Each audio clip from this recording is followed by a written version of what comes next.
Hello everybody, or anybody who's actually watching. I thought I'd try something a little bit different today, excuse me. And with it being Christmas Eve, it seemed like the appropriate time. So, a little while ago, I wrote a very short fiction, based on a single throwaway line in the My Little Pony movie, review for which is down below somewhere. And, yeah, I was quite proud of it. I haven't posted it anywhere. I've showed it to Aaron, obviously he enjoyed it. But I haven't actually posted it anywhere public. I have a website, I've got a Tumblr, I've even got a live journal still. I'll always have a live journal for as long as it lives. I got a permanent account on one of the last sales. And to be fair, whilst I was actually active, I definitely got my money's worth. So I'm not out of pocket there, but yeah. It'll be there for as long as the thing exists, but I haven't really been on it myself for a little while. So I haven't posted it anywhere, so I thought, you know what? Why don't I read it to you guys? And then, you know, it is what it is. We'll see how it goes. I might be a little bit mumbling. I've just come in a quick review of it, and there are a couple of word errors and misspellings, which I'll have to go back in and fully double check later and fix. But for now, I've got it up on my tablet, so I can read it out to you. So if I'm looking away, I'm not looking away from you, I'm just looking at the screen where the story is written. So that's what we're going to do. We are going to have a little bit of story time. Alright. Are you sitting comfortably? Then I'll begin. An Old-Fashioned Ponytail by Michelle Speck. The tall stallion looked out across the valley, the warm wind causing his light teal mane to wrap around his horn. He looked across to his wife, a tall pale blue Pegasus with a darker blue mane and tail. She was talking to the donkey they had hired to help carry their things. They had a modest cart, of course, but as she was close to foaling, she could no longer share the burden of pulling it. The donkey, a dark grey Jenny, happened to be travelling in the same direction and could use the extra bits to help set up a new home. The mare and Jenny had become good friends, and this caused him to smile. The journey had been fairly easy going, but he was starting to worry. Once they had decided to move to a new town, one that was nicely located between their hometowns, they spoke with their midwife and was able to plan a journey that should see them settled before the fall was due. But that was before Star Swirl. The powerful young unicorn had been on a speaking tour sharing his new ideas about magic and its use, and had, over that time, gathered quite a following, meaning that any town he was due to speak at would quickly fill with curious ponies. The next town on the tour being, of course, the one that our trio was heading towards. A cloud bed was a nice place for resting her hooves, but a bed of hay would be better for foaling.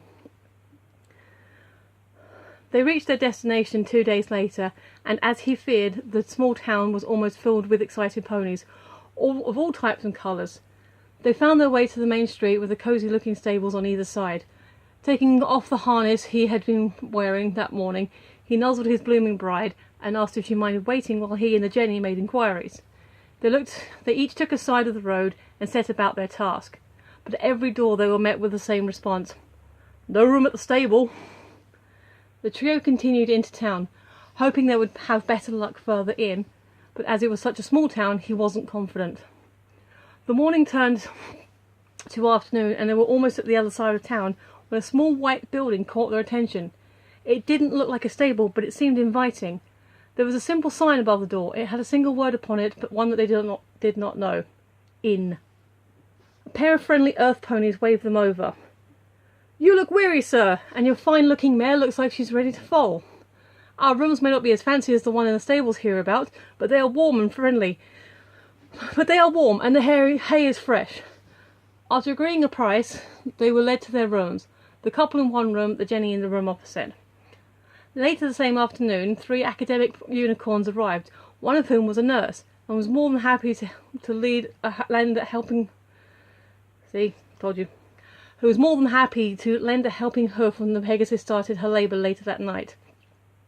The falling had gone as well as could be expected for a first-time mother. After her water had broken, the rest of the falling proceeded smoothly. The sun was rising as the mare foal was brought to her mother's muzzle. an adorable bundle of white with a stunning mane of soft blues and pinks that seemed to shimmer in the dawn's early light. As she settled into her mother's forelegs, her father looked on proud. "What will you call her?" the nurse pony asked. The mare and the stallion looked at each other as the first rays of the sun bounced off their daughter's horn, and they answered as one. Celestia. There we go. So that was my my story, and I apologise for the fumbles. As I said, I don't tend to read out often. If you saw my poetry reading a few stories down, you would realise that. But yeah, it's a little thing that I'm proud of. And yes, for those of you wondering, the throwaway line that kind of inspired me was when the two ponies were coming into Canterlot and saying, "I couldn't find a room in any stables." So yeah, no room at this stable. No room at the inn became no room at the stables, and I'm not implying anything. But since Celestia in canon is pretty much a living goddess, she had to be born at some point. So yeah, that is my little story. There's not much more I can say about it, except I'm quite proud of it. So I'm happy to hear any feedback. Yes, disclaimers. Obviously, I don't own any version of My Little Pony. I own some ponies. I've got some like little ones. I've got some Funko Pops, and sorry about the noise.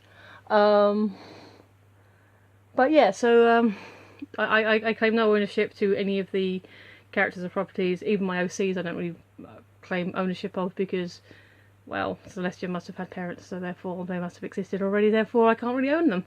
I can own the Jenny, I suppose. I'll own the Jenny. But yeah, no offense, men. Please support the product if you can.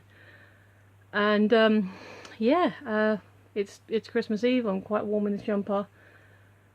I don't think I can say much more. So have a good one. Hope you enjoyed it. Like, share, subscribe. You know where to follow me. And Merry Christmas. Bye.